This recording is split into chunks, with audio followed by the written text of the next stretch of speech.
She was described by everyone who knew her as the kindest person in the room. Her colleagues called her selfless. Her family called her devoted.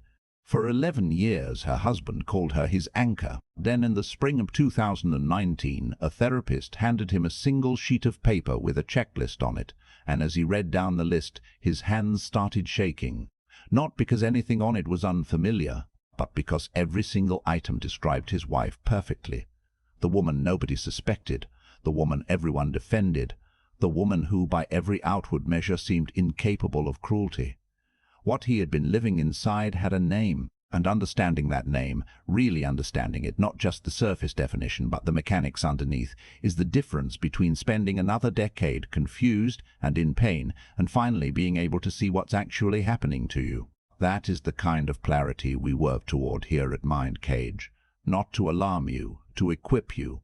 The word narcissism gets used so freely now that it has almost lost its edges. Someone is selfish. Someone is arrogant. Someone posts too many photos of themselves, and people reach for that word.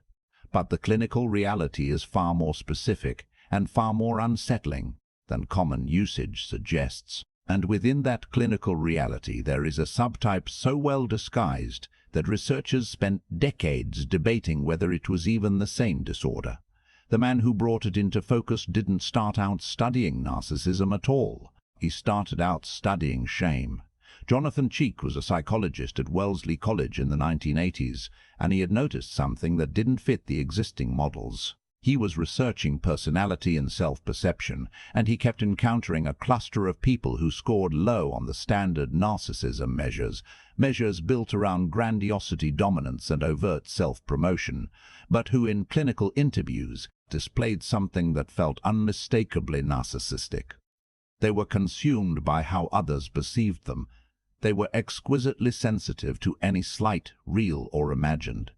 They harbored deep resentments that never surfaced as anger, but festered silently for years. They fantasized extensively about recognition and specialness, but presented publicly as modest, even self-deprecating. She called this the closet narcissist, a term that would later be refined into covert narcissism or vulnerable narcissism by researchers including Paul Wink, who in 1991 published a study that formally separated the two subtypes and did something the field hadn't done clearly before. He showed that the covert type was not milder, it was just hidden, and in at least one domain, the capacity to cause psychological damage to people in close relationships, it was arguably more destructive, precisely because it was so difficult to name. What Wink noticed, and what surprised even experienced clinicians, was that covert narcissists often presented as the opposite of what people expected narcissists to look like. They didn't walk into rooms and command attention. They withdrew and made you notice their withdrawal. They didn't brag about their achievements. They spoke in half-finished sentences about how their talents were overlooked, their contributions unappreciated, their potential never given room to flourish. And they did this in a tone so quiet, so mournful, that the listener was left feeling they should do something about it. That is the mechanism, right there. And it's worth pausing on, because it is the engine of almost everything that follows. In September of 2009, a woman named Andrea filed for divorce in a county court in Ohio. The proceedings would take 2 years, involve 3 separate psychological evaluations, and produce a court document that family law attorneys in that region would quietly share with one another for years afterward as one of the clearest recorded examples of what living with a covert narcissist actually looks like from the inside. Her husband, referred to in the document as DM, had never raised his voice at her. Not once in 14 years. He had never insulted her directly. He had never issued ultimatums or made threats. What he had done, documented across the testimony of Andrea, her 2 children, her sister, and her own therapist, was something far more methodical. It had started, as it almost always does with this type, with what felt like extraordinary attunement. DM had seemed, in those first months, to understand Andrea in a way nobody ever had. He listened. He remembered small things. He reflected her own feelings back to her with such precision that she felt, for the first time in her adult life, genuinely known. She would later say in a deposition that it felt less like falling in love and more like being recognized. That distinction matters more than it might seem. Within the first year of marriage, something had shifted, but so gradually, so incrementally, that Andrea couldn't identify a moment it began. DM had started to become tired, not tired in a way anyone could address or even clearly observe, but tired in a way that filled every room he entered. He stopped initiating, he stopped engaging. He would sit in the same room as his family and be, in some fundamental way, absent. When Andrea raised this gently, he would look at her with an expression she described repeatedly as wounded patience, as if her concern was itself a burden he was heroically absorbing. He never said she was wrong for raising it. He never defended himself. He simply looked as though her words had landed somewhere deep and painful, and said nothing, and the conversation would end with Andrea apologizing. This is the architecture, not a single dramatic act, but a sustained atmospheric pressure that makes the other person continuously doubt their own perceptions. By year 3, Andrea had stopped raising concerns entirely, not because things were better, but because raising them felt inexplicably worse than staying silent. She had begun to manage her own emotions in advance of interactions with her husband, preemptively softening her observations, preemptively downgrading her needs, preemptively preparing to be wrong. Her therapist would later identify this as the point at which Andrea had internalized the dynamic. She was no longer just responding to DM, she was policing herself on his behalf. If this kind of deep exploration of the human mind is what you're looking for, subscribing to Mind Cage means you never miss one. By year 7, Andrea's sister had noticed something she described as Andrea seeming smaller than she used to be. Not physically, in presence, in the space she took up in a room, in a conversation, in her own life. She had become expert at making herself convenient, expert at reading the emotional weather of the household and adjusting accordingly. And all the while, DM Pers had continued to be described by everyone outside the home, neighbors, colleagues, his own parents, as a gentleman, a quiet man, a man who clearly adored his family. The gap between the private reality and the public perception had become so wide that Andrea herself had trouble trusting her own experience of it. The psychological evaluations ordered by the court revealed something that appears, again and again, in documented cases of covert narcissism. DM did not experience himself as someone who had harmed his wife. He experienced himself as someone who had suffered. In his account, he had given everything he had to a relationship that had never fully appreciated him. He had sacrificed. He had endured. He was, in the private theatre of his own mind, the misunderstood protagonist of a story in which his needs had always come last. This is not a performance. This is genuinely how the covert narcissist experiences reality, and that distinction has profound implications for anyone trying to navigate a relationship with one, because you are not dealing with someone who privately knows they are causing harm and has chosen not to stop. You are dealing with someone whose psychological architecture prevents them from accessing that awareness at all. The court document runs to 47 pages. On page 31, Andrea's therapist states that her client had spent approximately 6 years believing that her growing unhappiness was evidence of her own inadequacy. 6 years! Not because she lacked intelligence or self-awareness, because the environment she was living in had been, whether consciously engineered or not, extraordinarily effective at directing her attention toward her own supposed failures and away from the dynamic itself. And this is where the first pattern becomes clear. The covert narcissist does not need to launch attacks. The primary weapon is absence, emotional withdrawal, strategic unavailability, the silent communication that your needs are a burden, wielded so consistently and with such apparent suffering that the other person stops presenting needs at all. The behavior modification isn't commanded, it's induced, and the person being modified rarely recognizes it as an external force because it arrives dressed as their own conclusions about themselves. What researchers noticed next reveals something most people never see coming. The covert narcissist's sensitivity to perceived slights is not incidental to the dynamic, it is structural. Because the threat of DM, silent suffering, was so effective at managing Andrea's behavior, any move toward her own autonomy, Any opinion asserted with confidence, any need stated without apology, registered in the household as an act of aggression, not because he said so, because the atmospheric consequence of asserting herself was immediate and palpable. The temperature dropped, the withdrawal deepened, the wounded silence returned, and Andrea learned, at a level below conscious reasoning, that being herself had costs. This is the mechanism researchers call affect regulation through proximity punishment. You don't punish the person directly.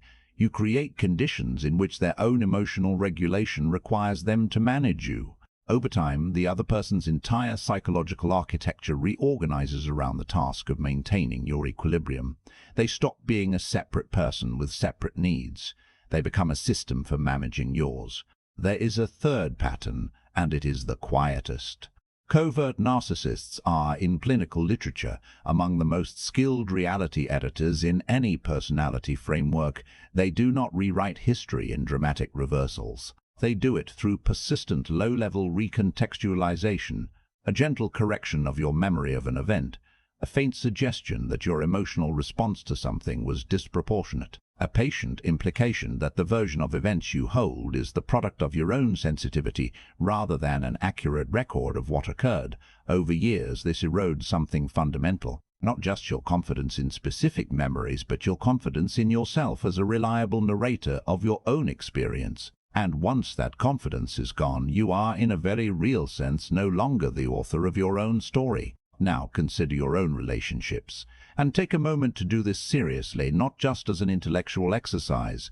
Think of someone in your life whose emotional state you monitor with particular care, someone whose silences you have learned to read and respond to, someone around whom you find yourself moderating your tone, your needs, your presence in ways you don't fully understand. The research on covert narcissistic relationships suggests that one of the earliest and most reliable signs of this dynamic is not what the other person does to you. It is what you find yourself doing to yourself in their presence. That preemptive softening, that anticipatory shrinking, that habit of preparing to be wrong before you have even spoken. A 2018 study published in the journal Personality and Individual Differences found that partners of individuals with high covert narcissism scores reported significantly elevated levels of self-doubt, emotional exhaustion, and what the researchers termed identity diffusion, a gradual loss of clear self-concept compared to control groups. Critically, many of these partners did not identify their relationship as abusive. They identified themselves as the problem. Here is what to watch for. Not vague intuitions, but specific, observable behaviors. The subject changes the emotional weather of a room without saying anything, and without appearing to have done anything. When you raise a concern, the conversation ends with you comforting them. You have a growing, inexplicable sense that you are too much, too sensitive, too needy, too demanding, despite having the same needs you have always had. You find yourself editing your own enthusiasm in their presence, dampening good news before sharing it, because you have learned, somewhere below the level of conscious awareness, that your joy creates distance. You have trouble explaining to other people why you are unhappy, because nothing they have done, listed out in plain language, sounds like enough to justify how you feel. And that gap between what you can articulate and what you are actually experiencing is not a failure of your perception. It is the product of an environment that has systematically untethered you from your own experience. The most important concrete signal. Watch for what happens when you assert yourself, calmly, clearly, without hostility, and observe not what they say in response, but what happens afterward. The temperature, the quality of the silence. Whether you find yourself, within hours, reviewing the assertion and wondering if it was fair, if it was too much, if you should walk it back. That review process, that internal audit, is not your conscience. In this context, it is the evidence of how thoroughly the dynamic has been installed. There is something that does not get said often enough about covert narcissism, and it deserves to be said plainly. The people who tend to end up in these relationships are not naive. They are not deficient in intelligence or self-awareness. They are frequently people with a high capacity for empathy, a strong orientation toward understanding other people's experiences, and a well-developed ability to take responsibility for their own role in a conflict. These are not weaknesses. They are qualities that, in a healthy relationship, are assets. In a relationship with a covert narcissist, they are the exact qualities that get turned around and used as the mechanism of control. Your empathy becomes the lever. Your self-reflection becomes the tool by which you are made to absorb responsibility that was never yours. Andrea, in her final deposition, said something that appears in the court transcript and that has been cited since in at least 2 academic papers on covert narcissism as an unusually precise lay articulation of the experience. She said, "I didn't feel controlled. I felt like I kept failing at something, but I could never figure out what it was. I kept trying harder to figure it out, and the trying harder to figure it out, and the trying harder. That was the control." That is the mirror this type of psychology holds up. Not one that shows you a monster, one that shows you your own effort, your own striving, your own endless attempt to be better, to understand more, to get it right. And lets you believe for years that if you could just try harder, something would finally be enough.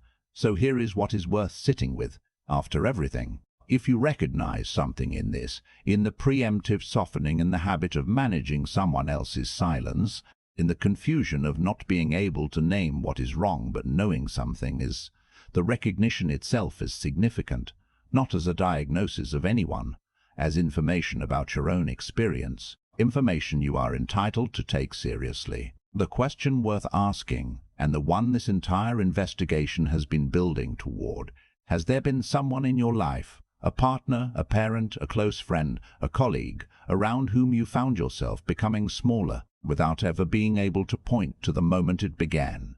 And if so, what did you tell yourself about why? Leave that in the comments. You may be more useful to someone reading them than you know.